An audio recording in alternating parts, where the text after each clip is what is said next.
राखी रसोई में खाना बना ही रही थी कि तभी उसकी छोटी बहन रिमझिम आ जाती है। राखी से ज्यादा रिमझिम का स्वभाव मेलजोल और प्यार वाला था, इसलिए राखी की सास रिमझिम को बहुत पसंद करती थी और उसके आते ही उसकी तारीफों के पुल बांधने लगती थी। नमस्ते आंटी जी, आप कहोगे आज फिर आ गई। सासू माँ की दवाई लानी थी, सोचा रास्ते में राखी दीदी और आपसे मिलती हुई चली जाऊं। तो अच्छा किया ना बिटिया, तुमसे तो वैसे ही मिलकर बहुत अच्छा लगता है। तुम आती हो तो मानो ऐसा लगता है घर में कोई रौनक आ गई। ये बोतल में क्या है बिटिया? ये आंटी जी नया शैम्पू है, मेडिकल वाला बोल रहा था मार्केट में नया आया है, इससे बाल और भी ज्यादा घने और लंबे हो जाते हैं। अरे बिटिया, तुम्हारे तो वैसे ही इतने सुंदर लंबे घने काले बाल हैं, तुम्हें तो किसी शैम्पू की जरूरत ही नहीं है। वैसे ही तुम इतनी सुंदर बालों वाली हो, पर बदकिस्मत तो हमारी बहू राखी है। तुम्हारी बहन राखी ने ऐसा के समय पर क्या लगाया था कि ये पूरी गंजी हो गई और आज तक बाल नहीं आए। वो तो हमारी इंसानियत है जो हमने शादी के लिए उस समय मना नहीं किया। कोई और होता तो गंजी बहू से कभी भी शादी ना करता। अब क्या है, कहीं जाना है तो विग लगाती। अब देखो गर्मियों के दिनों में तो विग भी नहीं लगा पाती, घर में तो ऐसे ही गंजा सिर लेकर घूमती रहती है। राखी अपनी सास की बातें सुन रही थी। वो गुस्से में बाहर आई। माँ जी, आपको तो हर के सामने की आदत है। बोल तो दिया गलती हो गई थी, नहीं पता था कि शैम्पू मिलावट वाला है, नहीं तो मैं कभी नहीं लगाती। मेरे बाल हल्के थे इसलिए मैंने वो शैम्पू इस्तेमाल किया था ताकि शादी के समय सुंदर लगूं, पर वो शैम्पू मेरी स्किन को और नुकसान पहुंचा गया और मैं गंजी हो गई। इसमें मेरी कोई गलती नहीं है। जब देखो किसी के भी सामने आप मेरा गंजी गंजी कहकर अपमान करती रहती हो। राखी दीदी, मैं किसी में नहीं आती हूँ, मैं आपकी अपनी बहन हूँ। रिमझिम, तुम भी कम नहीं हो, तुम भी जानबूझकर यहाँ आती हो ताकि मेरी शादीशुदा जिंदगी खराब हो सके। तुम आती हो, माँ जी तुम्हारे लंबे बाल देखती हैं और मुझे सुनाने लगती हैं। राखी बहू, अपनी छोटी बहन से कैसे बातें कर रही हो? क्या तुम ज्यादा नहीं बोल रही हो? और आप जो मेरी इतनी बेइज्जती कर रही थी, क्या वो ज्यादा नहीं था? दीदी, अगर आपको मेरे यहाँ आने से तकलीफ होती है तो मैं आज के बाद आपके घर नहीं आऊंगी। चलती हूँ आंटी जी, नमस्ते। रिमझिम की आंखों में आंसू आ जाते हैं और वो उसी समय वहां से चली जाती है। अगले कुछ दिनों तक रिमझिम राखी के घर नहीं आती। कुछ दिनों बाद रिमझिम के घर सत्यनारायण की पूजा थी। रिमझिम ने राखी और उसके ससुराल वालों को भी पूजा में बुलावा दिया। नमस्ते दीदी, कैसे हो? नमस्ते आंटी जी, कैसी हो रिमझिम? तुमने तो आना ही बंद कर दिया। मैंने उस दिन तुम्हें गुस्से में भला क्या कुछ कह दिया, तुमने तो मुंह ही मोड़ लिया। हाँ बिटिया, बहनों में तो तू मैं होती ही रहती है, ऐसे मुंह थोड़ी मोड़ लेते हैं। अच्छा हुआ तुम आई, और कैसी हो? मैं ठीक हूँ। वो घर में सत्यनारायण भगवान की पूजा रख रही थी, कल सुबह आप सबको मेरे घर आना है। अरे हम जरूर आएंगे, इसी बहाने सत्यनारायण भगवान की पूजा में बैठकर हमें भी पुण्य प्राप्ति हो जाएगी। और फिर कुछ देर बाद रिमझिम चली जाती है। अगले दिन राखी अपनी सास के साथ रिमझिम के घर सत्यनारायण भगवान की कथा के लिए पहुंचती है। वहां पर आए हुए मेहमान राखी का मजाक बनाने लगते हैं। देखो तो, एक बहन के इतने सुंदर बाल हैं और एक बहन बिल्कुल गंजी है। पता नहीं इसकी शादी कैसे हुई, कितनी बुरी लग रही है गंजी बहन। हाँ देखो तो गंजी बहू। रिमझिम का ध्यान पूजा में था, उसने औरतों की बातों पर ध्यान नहीं दिया, पर राखी पूरी तरह गुस्से में थी। उसने किसी से बात नहीं की और घर आकर चुपचाप अपने कमरे में चली गई। ये रिमझिम अपने आप को समझती क्या है? मेरी छोटी बहन है, हर कोई उसी की तारीफ करता है। हाँ माँ बोलो, अब तुम क्यों फोन मिला रही हो? अरे राखी बिटिया, क्या बात है? रिमझिम कह रही थी तू बिना कुछ कहे ही आ गई। मैंने सोचा बहुत दिनों बाद तुझे मिली थी, थोड़ी देर तेरे पास बैठती। माँ तुम अपनी लंबे बालों वाली बेटी के पास बैठो ना, मुझ गंजी बेटी के पास क्यों बैठना है? मेरा मन नहीं अभी बात करने का, मैं फोन रख रही हूँ। राखी गुस्से में अपनी माँ का फोन पटक देती है। मैं रिमझिम के लंबे बाल हमेशा के लिए खत्म कर दूंगी। भले ही वो मेरी सगी छोटी बहन है, पर मैं उसे खुश नहीं देख सकती। मैं आज ही गंजे होने की दवाई लेकर आऊंगी और रिमझिम के बालों में छिड़क दूंगी। कहते हैं ईर्ष्या इंसान की मति फेर देती है, फिर चाहे कोई अपना ही क्यों ना हो, इंसान बदले की भावना में कुछ भी गलत करने को तैयार हो जाता है। और ऐसा ही राखी ने किया। राखी ने बाजार से एक ऐसी दवाई खरीदी जिसे लगाने के बाद सिर के सारे बाल उड़ जाएंगे। राखी बहाने से अपनी बहन रिमझिम के घर गई ताकि वो उसके बालों में दवाई छिड़क सके, जिससे रिमझिम गंजी हो जाए। पर राखी की आंखें खुल गईं जब वो रिमझिम के घर पहुंची।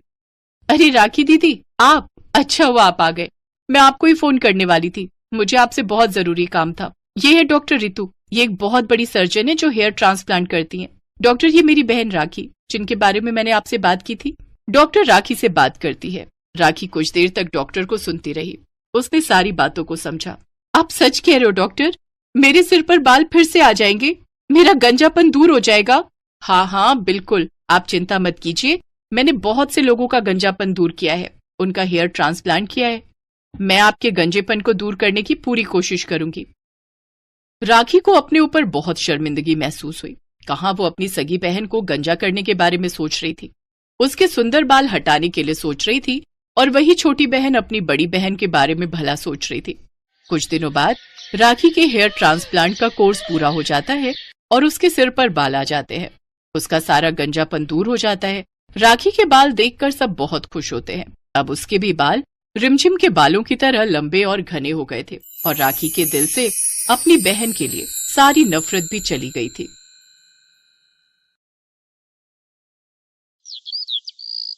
गौरी के बाल घने, लंबे और बहुत सुंदर थे। उसके बालों को देखकर हर कोई उसकी तारीफ जरूर करता था, पर शादी के बाद गौरी के लंबे बाल घूंघट में छुप जाएंगे, ये उसने कभी नहीं सोचा था। गौरी की सास यशोदा देवी बहुत ही पुराने ख्यालों की थी। उनके घर में घूंघट करना बहुत जरूरी था। देखो बहू, हमारे घर में घूंघट बहुत जरूरी है। तुम्हारे घूंघट का तुम्हें खुद ध्यान रखना है, सिर से बिल्कुल भी नहीं सरकना चाहिए। बड़ी बहू भी हमेशा घूंघट में ही रहती है। अब सास की बात को भला गौरी कैसे टाल सकती थी? वो इस घर में नई थी। उसने घूंघट में ही हाँ में सिर हिला दिया। यशोदा देवी कमरे से चली गई। सच कहूं तो मुझे तुम्हारे लिए बहुत बुरा लग रहा है गौरी। मैंने सुना था तुम्हारे बाल बहुत लंबे हैं, जमीन छूते हैं, पर अब इन लंबे बालों का कोई फायदा नहीं। तुम्हें तो इनका जूड़ा बनाकर अपने लंबे बालों को घूंघट में ही रखना है। माफ करना, मुझे हंसी आ गई। अच्छा मैं चलती हूँ। तभी गौरी का पति सूरज आ जाता है। आप तो मुझे झूठ ही कहते थे कि आपको मेरे लंबे बाल सुंदर लगते हैं।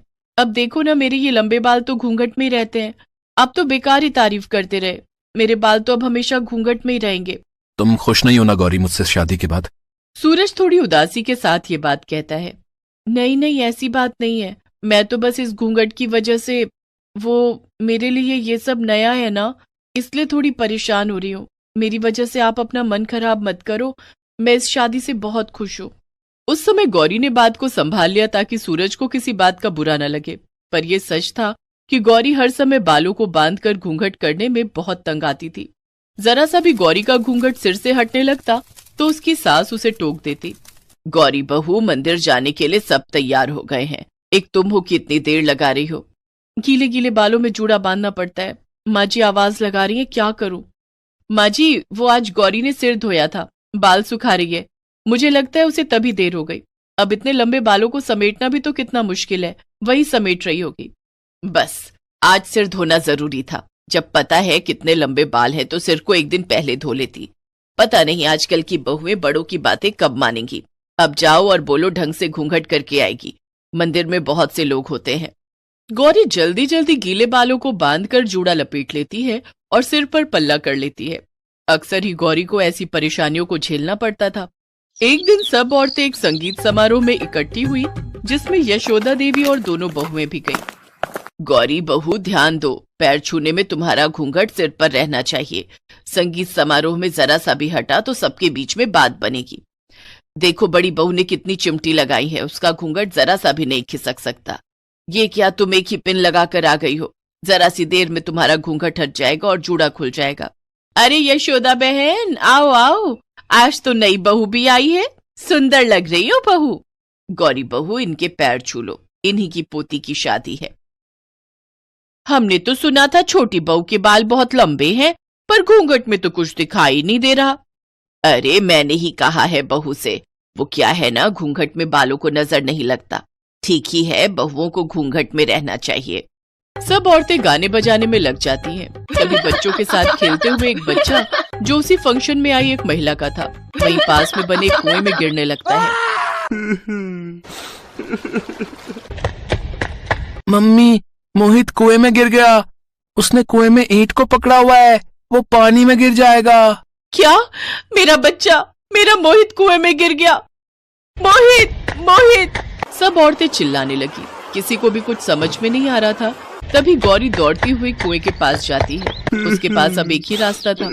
वो जल्दी से अपना घूंघट हटाकर अपना जूड़ा खोलती है और अपने बालों को कुएं में गिरा देती है। मोहित बेटा, मेरे बालों को कस कर पकड़ लो, मैं तुम्हें ऊपर खींच लूंगी। मजबूती से पकड़े रहना, मैं तुम्हें गिरने नहीं दूंगी।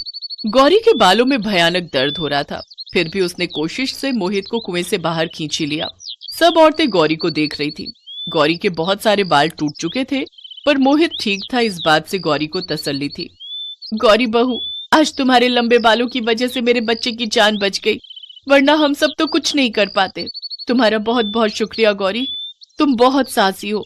अरे तुम्हारे तो बहुत सारे बाल टूट गए, दर्द भी हो रहा होगा।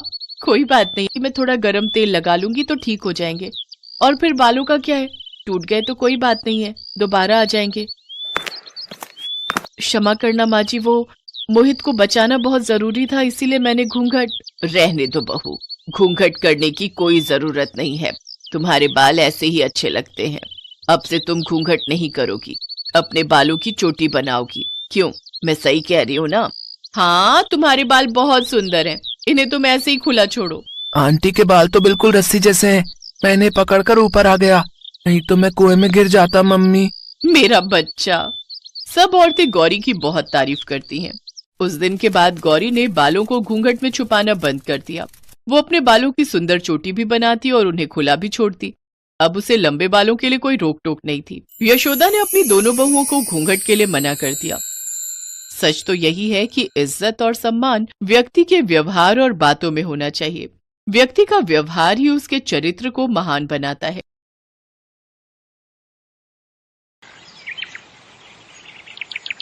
जड़ी बूटी ले लो, बाल बढ़ाने वाली जड़ी बूटी, सिर्फ 5 रुपए में। बाल बढ़ाने वाली जड़ी बूटी सिर्फ 5 रुपए में? जरा देखो तो। सुधा को अपने बाल बढ़ाने थे, उसके लिए अब वो कुछ भी कर सकती थी। उसने बूढ़े आदमी से जड़ी बूटी खरीद ली। उस आदमी ने कहा, इस जड़ी बूटी को जोर जोर से पीसना, पीसने से तेल निकलेगा। उस तेल को सोने से पहले अपने बालों पे लगाना। जड़ी बूटी लेकर सुधा घर चली गई। तभी सुधा जड़ी बूटी पीसकर तेल निकालकर और उसे अपने सर पर लगाकर सो गई। और अगले दिन सुबह नींद से उठने के बाद उसने देखा उसके सर पर जितने भी बाल थे वो सब झड़ गए हैं। सुधा ये विश्वास नहीं कर पा रही थी। कहते हैं लड़कियां लंबे बालों में ही अच्छी लगती हैं, लेकिन सुधा के बाल बचपन से ही छोटे थे, उसके बाल बढ़ते ही नहीं थे। ऊपर से वो सांवली भी थी और दूसरी ओर उसकी बहन राधा के लंबे और घने बाल थे और राधा गोरी भी थी। इसीलिए राधा बचपन में हमेशा सुधा को चिढ़ाती थी, तू तो मेरी सगी बहन नहीं है, तुझे तो माँ और पापा रास्ते से उठाकर लाए थे, नहीं तो तू इतनी बदसूरत कैसे है। ये सुनकर सुधा हमेशा रोती थी। माँ पापा देखो ना राधा क्या बोल रही है, माँ पापा देखो ना। राधा और सुधा की माँ शमिता कहती थी, रो क्यों रही है सुधा, राधा ने कुछ गलत तो नहीं कहा, तू बदसूरत है, तेरे सर पर बाल भी नहीं है, मुझे ऐसी बेटी नहीं चाहिए थी। सुधा का पिता भी उससे प्यार नहीं करता था। सुधा को हमेशा हर किसी से नफरत ही मिलती थी। ऐसे ही बड़ी हुई सुधा। हर रोज वो रात को रोती थी और भगवान से प्रार्थना करती थी, हे भगवान कुछ चमत्कार करवा दीजिए, मेरे पैर तक लंबे बाल उगा दीजिए, प्लीज भगवान प्लीज। और इसी तरह सुधा और राधा दोनों जवान हो गए। आज सुधा को लड़के वाले देखने के लिए आने वाले हैं। सुधा आईने के सामने बैठकर तैयार हो रही है। उसके सर पर अभी भी ज्यादा बाल नहीं है।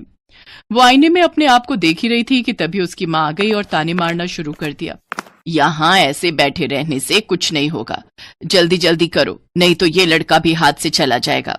वहां राधा आ गई और बोली, माँ मुझे तो समझ में नहीं आ रहा है कि आप मुझसे पहले इस भूतनी की शादी क्यों करवाना चाहती हो। राधा बेटी, इस भूतनी को तो पहले विदा करना पड़ेगा, नहीं तो बाद में कौन इससे शादी करेगा। एक बार बस ये सर से उतर जाए, उसके बाद मैं तेरे लिए बहुत अमीर और अच्छा लड़का ढूंढ कर लाऊंगी। माँ आप सभी मुझसे इतनी नफरत क्यों करते हो, आखिर मैंने किसी का क्या बिगाड़ा है।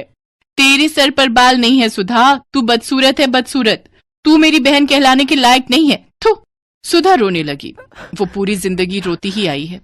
अविनाश नाम का लड़का सुधा को देखने के लिए आया। शमिता के कहने पर राधा अपने कमरे में ही बैठी हुई थी, क्योंकि शमिता ने उससे कहा था, बेटी तू कमरे के अंदर ही रहना, नहीं तो लड़के वाले सुधा से रिश्ता नहीं जोड़ेंगे। खैर अविनाश के साथ सुधा का रिश्ता तय हो गया, लेकिन उसके लिए बहुत ज्यादा दहेज देना पड़ा। उस बात को लेकर भी शमिता सुधा को ताने मारने लगी। सुधा मन ही मन सोचने लगी, अपने घर में तो मुझे शांति नहीं मिली, शायद ससुराल में जाकर मैं खुश रहूंगी। सुधा की शादी हो गई। और शादी वाले दिन ही अविनाश ने राधा को पहली बार देखा और देखते ही उसके प्यार में पड़ गया। यार मैंने इसे पहले क्यों नहीं देखा? कितनी गोरी है ये, कितने लंबे बाल हैं इसके। इससे पहले मिल लेता तो मुझे इस भूतनी से शादी नहीं करनी पड़ती। लेकिन अब कुछ नहीं हो सकता था। सुधा अविनाश के साथ ससुराल चली गई और ससुराल पहुंचते ही सुधा की सास विमला ने सुधा को 1000 काम थमा दिए। रसोई जाओ और सारे बर्तन मांजो, उसके बाद खाना बनाओ और उसके बाद पूरा घर साफ करो। मत भूलना कि तुम्हें इस घर की बहू सिर्फ और सिर्फ काम करवाने के लिए ही बनाया गया है। ठीक है माँ जी, नहीं भूलूंगी। सुधा बिना थके काम करने लगी। उसकी सास और उसका पति उसके छोटे छोटे बालों को लेकर मजाक उड़ाने लगे। तुम्हारे बाल तो मुझसे भी छोटे हैं सुधा। ये तो पूरी नौकरानी लग रही है। हाँ हाँ, मुफ्त की नौकरी। अविनाश मजाक उड़ाता ही गया और एक दिन उसके साथ राधा की मुलाकात हो गई। राधा को अपने लंबे बालों को लेकर बहुत अहंकार था। वो सुंदर भी थी। अविनाश को उससे प्यार हो गया और राधा भी अविनाश को पसंद करने लगी। और एक दिन अविनाश और राधा ने शादी कर ली। राधा अविनाश के घर चली आई। ये देखकर सुधा को जैसे सदमा लग गया। राधा, राधा तू मेरे साथ ऐसा कैसे कर सकती है? तूने मेरे पति से शादी कर ली। चुप रह, समझी ना? अविनाश तो तुझसे प्यार भी नहीं करता है, वो सिर्फ मुझसे प्यार करता है। हाँ हाँ, ऐसे बिना बाल की औरत से कौन प्यार करेगा? मुझे तो लंबे बालों वाली लड़कियां पसंद है। सुधा बस अकेली चुपके से रोती रही। अगले दिन वो बाजार गई और देखा एक बूढ़ा आदमी जड़ी बूटी बेच रहे हैं। जड़ी बूटी ले लो, बाल बढ़ाने वाली जड़ी बूटी सिर्फ 5 रुपए में। बाल बढ़ाने वाली जड़ी बूटी सिर्फ 5 रुपए में? जरा देखो तो। सुधा को अपने बाल बढ़ाने थे, उसके लिए अब वो कुछ भी कर सकती थी। उसने बूढ़े आदमी से जड़ी बूटी खरीद ली। उस आदमी ने कहा, इस जड़ी बूटी को जोर जोर से पीसना, पीसने से तेल निकलेगा। उस तेल को सोने से पहले अपने बालों पे लगाना। जड़ी बूटी लेकर सुधा घर चली गई। रात को सभी सो गए और तभी सुधा ने जड़ी बूटी पीसकर तेल निकाला और उसे अपने सिर पर लगाकर सो गई। और अगले दिन सुबह नींद से उठने के बाद उसने देखा उसके सर पर जितने भी बाल थे वो सब झड़ गए हैं। सुधा को जोर से रोना आ गया। ये क्या हो गया? मेरे सारे बाल झड़ गए, अब मैं क्या करूं? सुधा जोर जोर से रोने लगी और उसे इस हालत में अविनाश, विमला और राधा ने देख लिया। ये क्या, तू पूरी तरह से गंजी हो गई? छी, मैं देख नहीं पा रहा हूँ तुम्हारी तरफ, मुझे उल्टी आ रही है। सुधा, तुम निकलो यहाँ से। यहाँ तुम्हारी कोई जरूरत नहीं है। तुम इस घर में रहोगी तो इस घर का नाम बदनाम होगा। सभी ने मिलकर सुधा को घर से निकाल दिया। सुधा रोती हुई एक जंगल में चली गई। जंगल में वो एक पेड़ के नीचे बैठकर रोने लगी। उसी पेड़ पर एक पंछी रहती थी। उसने सुधा को रोते हुए देखकर कहा, तुम रो क्यों रही हो? सुधा ने उस पंछी को सब कुछ बताया। रो मत, ज्यादातर इंसान बुरे होते हैं, इसीलिए तो हम जंगल में रहते हैं। इस जंगल में सब कुछ है, बड़ी से बड़ी बीमारी का इलाज है यहाँ। एक फल है, उसका रस निकाल कर सर पर लगाने से बाल बड़े हो सकते हैं। सच? कहाँ मिलेगा मुझे वो फल? मैं लाती हूँ। उस पंछी ने कुछ ही देर में सुधा को फल ला कर दिया। उस फल का रस निकालकर सुधा ने सर पर लगाया और उसके बाल उगने लगे। उसके बाल सर से पैर तक आ गए, काले लंबे घने बाल, ठीक जैसा सुधा चाहती थी। सुधा ने पंछी से कहा, अच्छी पंछी, तुम्हारा बहुत बहुत धन्यवाद। मैं इस फल का रस लड़कियों को बेचना चाहती हूँ, उन लड़कियों को जिनके बाल नहीं उगते, ताकि उन्हें भी मेरी तरह परेशानियों का सामना न करना पड़े। सुधा जंगल से निकलकर फल का रस बेचने लगी और एक दिन उसे अविनाश और राधा ने देख लिया। तुम सुधा हो ना? हाँ, क्यों? अरे वाह, तुम्हारे इतने लंबे बाल कैसे हो गए? इस फल का रस निकालकर सर पर लगाने से। तुम बहुत खूबसूरत लग रही हो। क्या तुम मेरे साथ घर आना चाहोगी? ये सब देख और सुनकर राधा को जलन हो रही थी। उसने फल का रस लिया और पूरी बोतल अपने सर पर डाल ली, लेकिन उससे असर उल्टा हो गया। उसके सारे बाल झड़ गए और वो गंजी हो गई। ये क्या हुआ मेरे साथ? मैं गंजी हो गई। बहुत अच्छा हुआ, यही लालच का नतीजा है। बचपन से आज तक तूने मुझे चैन से जीने नहीं दिया, अब देख कैसा लगता है। और हाँ विनाश, मैं फालतू लोगों के साथ नहीं रहना चाहती, तुम रहो अपनी पत्नी के साथ। राधा का अहंकार मिट्टी में मिल गया। अविनाश को भी गंजी राधा के साथ ही रहना पड़ा और फल का रस बेचकर सुधा बहुत अमीर बन गई। चारों तरफ उसके बाल के चर्चे होने लगे और वो खुशी खुशी जिंदगी बिताने लगी।